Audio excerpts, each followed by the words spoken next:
हाँ जी, अस्सलाम वालेकुम। की हाल है बच्चा? अच्छे दे हो, राजी खुश तकड़े हो? आ गए जनाब अज नवी वीडियो लैके, क्योंकि अज व्लॉग नहीं बनाया। अज सिर्फ तुहानू इन्फॉर्मेशन की वीडियो देनी वा। मैं सरगोधे गया, क्योंकि जेडे बंदे मेरे चैनल ते पुराने ने, जेडे बंदे मेरे चैनल सबसक्राइब किए उन्होंने तो पता होना, मैं गया सरगोधे मोबाइल लैन। तो जेड़ा मोबाइल लिया वो भी मैं तुहाडे नाल शेयर करांगा। तो अगों इंशाल्लाह व्लॉग वास्ते लिया, क्योंकि इस मोबाइल का इतना रिजल्ट नहीं बनता। मैं क्या क्यों ना अच्छा रिजल्ट यानी दोस्तों अपने विखाया जाए अच्छी चीज़ का, क्योंकि उंज रिजल्ट तो बगैर तो शायद ही कोई नहीं।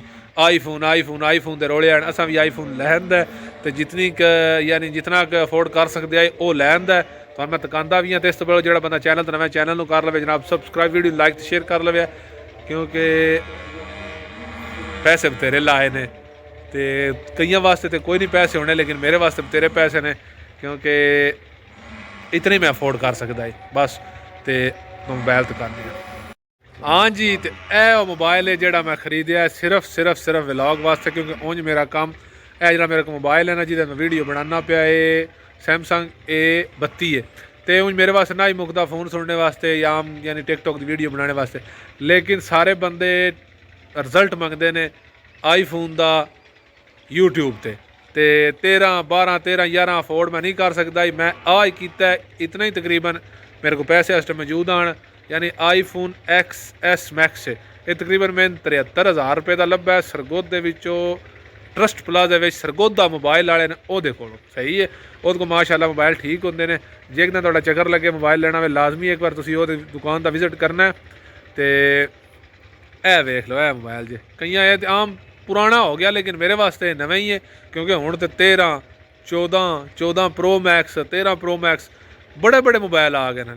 मैं क्या कि मेरे को आईफोन 6 आई, उस तो बाद मैंने जरूरत को नहीं बनी आईफोन की, क्योंकि आईफोन का सिर्फ कैमरा ही है, बैटरी शैटरी और कोई शै नहीं। तो हूँ जनाब ये मैं जरूरत पई है, तो मैं आख्या ले लें। इस थोड़ी मैं जा सकता ही, तो ये मैं ले लिया, क्योंकि अपने ना वड्डी छाल नहीं मारनी चाहिए, जितना कोल हो उतना ही करना चाहिए, क्योंकि इस तो अच्छे भी हैं तो पता भी है 13 भी है 14 भी है। साढ़े अस जने को 13 है, कमर साहब को इन्हें तकरीबन 240 का लिया, महीना डेढ़ हो गया। तो इंशाल्लाह वो भी ले लाते, उस तो चंगा भी ले लाते। कई आदि DSLR लिया यूट्यूब वास्ते, कई कुछ अगर मैं तुम दसिया वा गल्लां बालियां जितने मूँह उतनियां गल्लां। तो हुण तुसीं लाजमी इहदे नाल मैं कल दा मेरा इंशाल्लाह व्लॉग इहदे नाल बनेगा, तो रिजल्ट भी इंशाल्लाह ठीक होवेगा।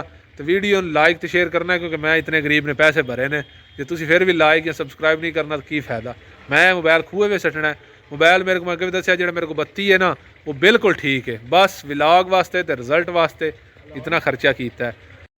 तो ठीक है, गल्लां करन लगे अगे भी मैं आता रहना, गल्लां करन लगे नहीं मुकदियां, गल्लां रज ने। तो सवेरे इंशाल्लाह सवेरे के व्लॉग में सारियां गल्लां तुहाडे नाल शेयर करा दे, जो कुछ होया। अज की वीडियो लाइक तो शेयर कर लेना है। तो चैनल तो जो बंदा नवा चैनल जनाब सबसक्राइब कर लवे। अल्लाह के वाले इंशाल्लाह सुबह मिलते हैं, जिंदगी रही थे अल्लाह के वाले।